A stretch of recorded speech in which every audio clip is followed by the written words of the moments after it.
A bitter, bitter, most accursed thing, a curse to the master and a curse to the slave. I was a fool to think I could make anything good out of such a deadly evil. It is a sin to hold a slave under laws like ours. I always felt it was. I always thought so when I was a girl. I thought so still more after I joined the church. But I thought I could gild it over. And this is very interesting. Remember what Thomas Jefferson said? I thought that by kindness and care and instruction, I could make the condition of mine better than freedom. Fool that I was. Harriet Beecher Stowe, by the 1850s, wrote that. A white woman, if you didn't know, wrote that. Kindness, care, and instruction better than freedom. Does not kindness, care, and instruction sound like socialism? Yep. And that's what we're talking about here. Many people ask me, how do we bridge the gap? How do we get more people of color into this movement? We know who the first Tea Partiers were. We're kind of trying to emulate what they did. Do you guys know who the second Tea Partiers were? Probably black. The abolitionists. The ones who wanted to get rid of slavery. Let me read to you a quick passage. I'm going to give you a couple of teasers about what's going to happen tonight. And here's the first one. Do you guys know we had white slaves? When? All through history. Let me give you a quote. This is a teaser about tonight. 1864. Rebecca Huger is 11 years old and was a slave in her father's house, the special attendant of a girl a little older than herself. To all appearances, she is perfectly white. Her complexion, hair, and features show not the slightest trace of Negro blood. Rosina Downs is not quite 7 years old. She is fair with blonde complexion and silky hair. Her father is in the rebel army. She has one sister as white as herself and 3 brothers who are darker. All of these children and others were, by all appearances, white. Well, how come you guys don't know about this stuff? I've always thought that, and just to give you a little background about myself, my grandfather was president of Haiti. He was the head of the military, took the country over in a coup, so don't mess with me. Okay? And eventually became ambassador to the Vatican, and my parents came here in 1964 from Haiti. I graduated from the University of Maryland. I chased girls for the first 2 years. The second 2 years, I got put my nose to the grindstone and got straight A's for the last 2 years, and finally got into went into the Navy, became a Navy pilot for about 10 years. I was an instructor pilot, have about 300 carrier landings on the USS Independence, about 100 of those at night. I don't recommend doing that. By the way, just to let you know, I believe it is still the case that the United States Navy is the only military force in the world that lands their aircraft on carriers at night. We're the only ones that attempt to do that.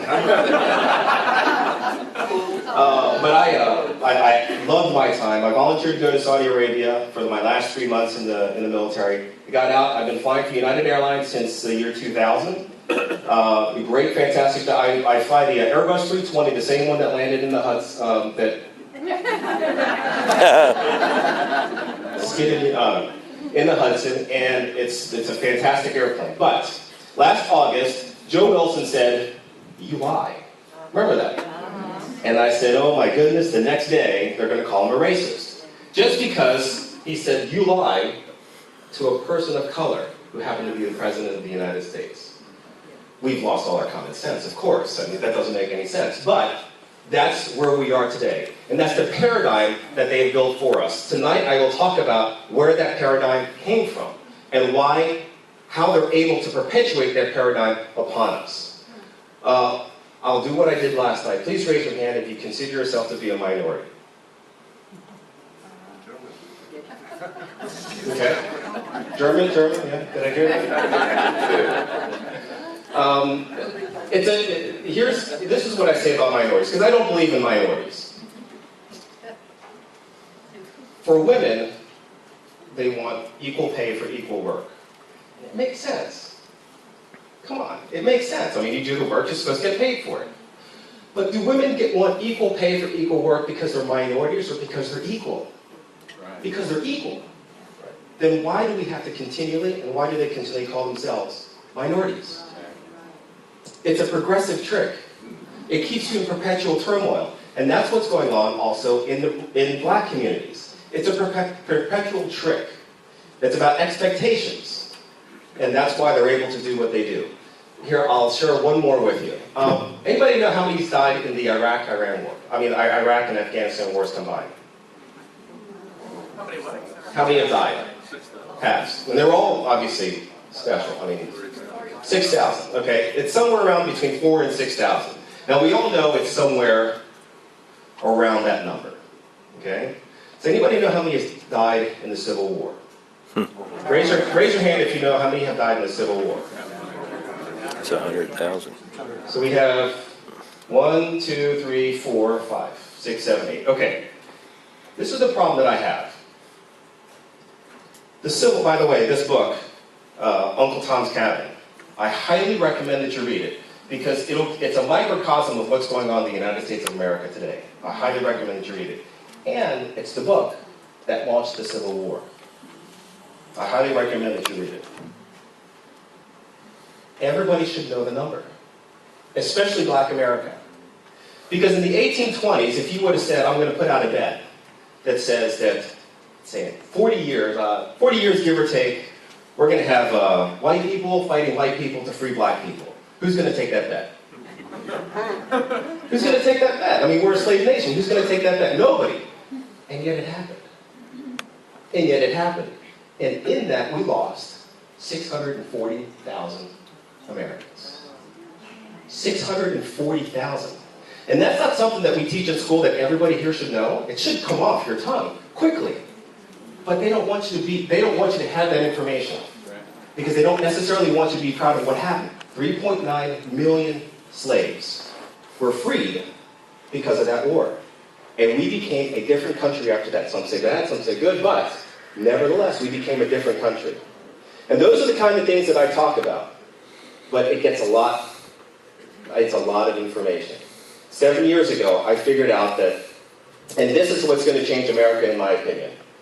I was an educated man. Obviously, by the way, I was Pilot of the Year for the Navy, for my airplane. And I don't say that to pat well, maybe a little bit to pat myself. But I say that because I had reached a particular level in society that made me feel like, okay, I should have a certain amount of information. But when I realized, like Delia did, that there's so much information out there that they never told me, I became incensed. I became very disturbed about it. And that's what's going to change America. Because you can see it in yourselves when you go back and read the Federalist Papers. When you truly go back and read the Constitution. That we're not following certain things. When I went back and read about the history of the Republican Party and the history of the Democrat Party, and realized certain things about it, that's when I became upset. And that's what's going to change America. And that's how we're going to get people of color to come here to understand this is a freedom movement like all other movements that have happened before this. And they will join with us. We will once again be united. Break down those barriers of race, break down the barriers of identity politics, and become one united country. Thank you very much.